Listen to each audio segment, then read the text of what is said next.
Hi there, my name is Jesse, and today I'll be talking to you about theories of attitude change and persuasion in consumer behaviour. There are several different theories to cover, and to help illustrate these ideas, we will be looking at different marketing campaigns by McDonald's.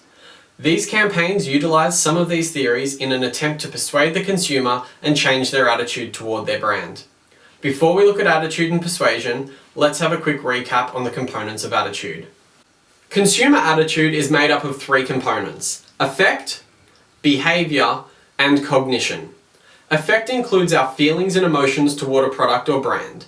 Behaviour includes overt actions and statements regarding behavioural intentions, and cognition includes beliefs, perceived knowledge, and rational arguments towards a product or brand. These three components create an overall evaluation of an object, product, or brand in the consumer's mind, and that overall evaluation is their attitude. So why is it important as marketers that we change consumers' attitudes of our products?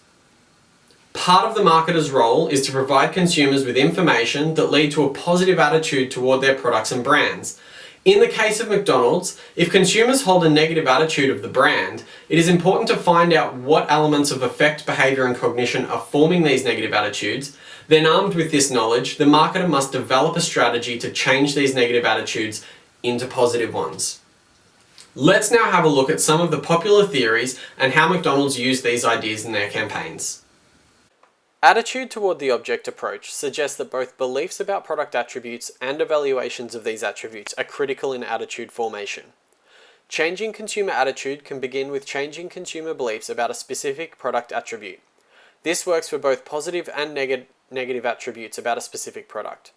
For this to be successful, the marketing team must focus on increasing the strength of beliefs for positive attributes and decreasing the strength of beliefs for negative ones.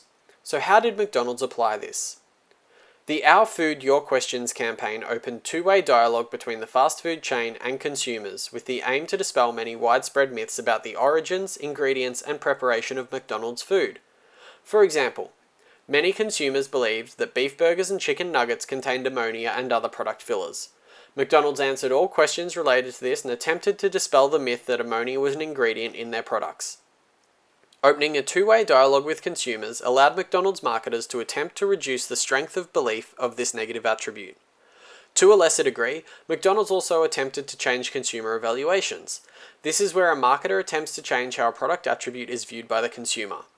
When customers asked why their burgers didn't have more pickles, McDonald's responded that the best flavour combination was the specific amount of pickles assigned to each burger. This attempt is often difficult because if a consumer evaluates having more pickles favourably, it is often a tough task to convince them that less is actually better. The elaboration likelihood model is a dual processing model where attitude change occurs in two forms depending on the level of consumer involvement.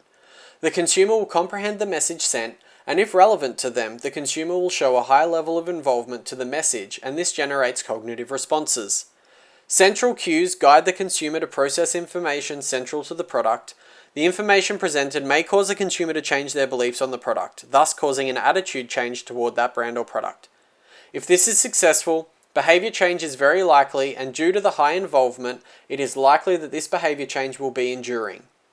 McDonald's Our Food, Your Questions is an example of using the central route to stimulate high engagement with the consumers regarding McDonald's messaging. This campaign was highly successful as the consumer interactions averaged 5 minutes for each consumer that visited the campaign's website. Consumers who aren't involved with the message enter the peripheral route, where they are more likely to be persuaded by components of the message not related to the product. These are known as peripheral cues, and they include music and imagery used or characteristics of the person delivering the message. Because of low consumer involvement and the likelihood that the message will be elaborated is much lower, attitude change through the peripheral route is typically unreliable or only lasts a short period of time. However, McDonald's has had success using peripheral cues, especially when targeting children.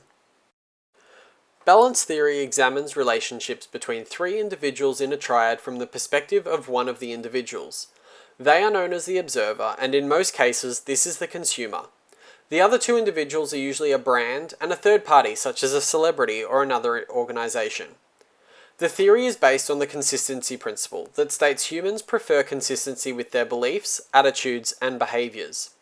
To help illustrate this theory, let's examine how cause-related marketing can be used within the balance theory framework. We will do this by exploring the partnership between McDonald's and the Ronald McDonald House charity. McHappy Day is when McDonald's donates a percentage of sales to the Ronald McDonald House charities. Now, if we construct that into a relationship triad with the consumer as the observer, we get something looking like this. If the consumer has a pre-existing positive attitude to Ronald McDonald House charities, then balance theory proposes they will also form a positive attitude toward the brand in the triad as well. If the positive attitude between the consumer and the charity was to become negative, then it is likely to also become negative with the McDonald's brand. Therefore, it is important that the brand continues to monitor consumer perceptions of the third party in the triad to ensure consumers maintain a positive attitude towards their brand. Now that we are familiar with theories of attitude change, let's take a look at how different elements of communication can affect persuasion. Consumers are subjected to many different marketing messages every day, and two main elements of these communications can influence persuasiveness. Message effects concerns the construction of the message, how it is delivered, and the types of appeals to assist in persuasion, while source effects examine how the source of the communication is likely to influence consumer attitudes. Let's first have a deeper look at message effects, and we'll come back to source effects in a minute. Message effects can be broken down into message appeals and message construction. Message appeals aim to evoke different emotions from the consumer in order to persuade them to respond in a certain way. We will look at three different types of message appeals. Sex appeal is common among advertisers and uses imagery to sexualize the product being advertised. This is shown to be effective at getting consumer attention, inducing affect, and staying in the consumer's mind. Sex appeal works best when consumers process the message in the peripheral route. Therefore, sex appeal is known as a peripheral cue.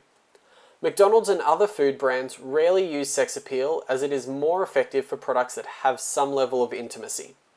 However, McDonald's did run a rather unsuccessful campaign titled, "I'd Hit It."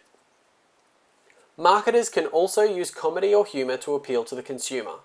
Humorous ads are effective at gaining consumer attention and generally leave the customer feeling positive.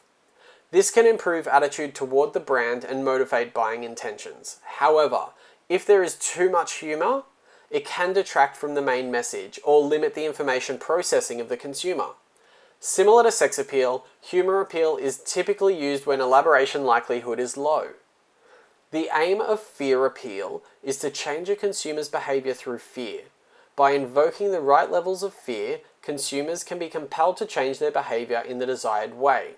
Fear appeals link a threat or undesirable consequence with a solution to prevent that consequence. Marketers need to be careful, however, not to induce too much fear because that will distract from the message of the solution. Many social marketing campaigns use fear appeals, such as diabetes and anti-obesity campaigners. Message construction plays a significant part in persuasion and addresses issues like the complexity of the message. Having a simple message makes it easier for the consumer to understand, but a more complex message may require the consumer to think more and have a stronger overall impact on them. Another concern is where in the message the most important information is placed.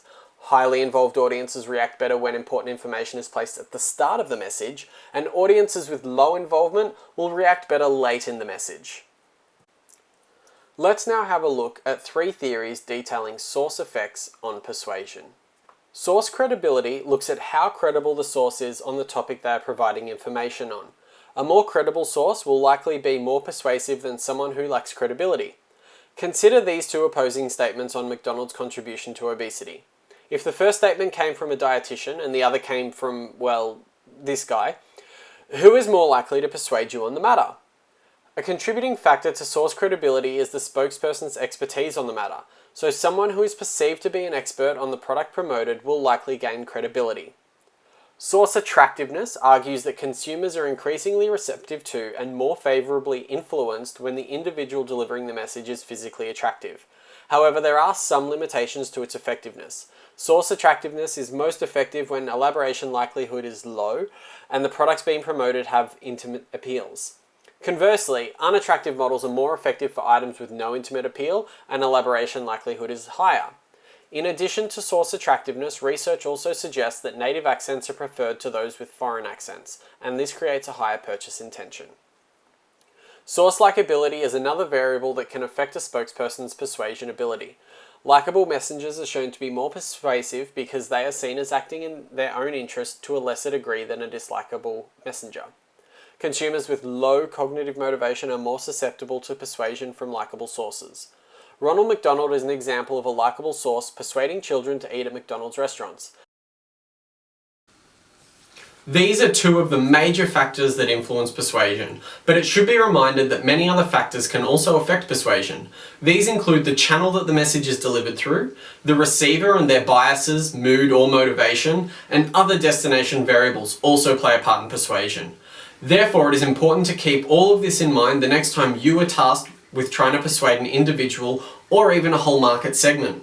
For more information on the topic, please refer to the provided document accompanying this presentation, as well as the references provided on the next slide. Thank you for your time.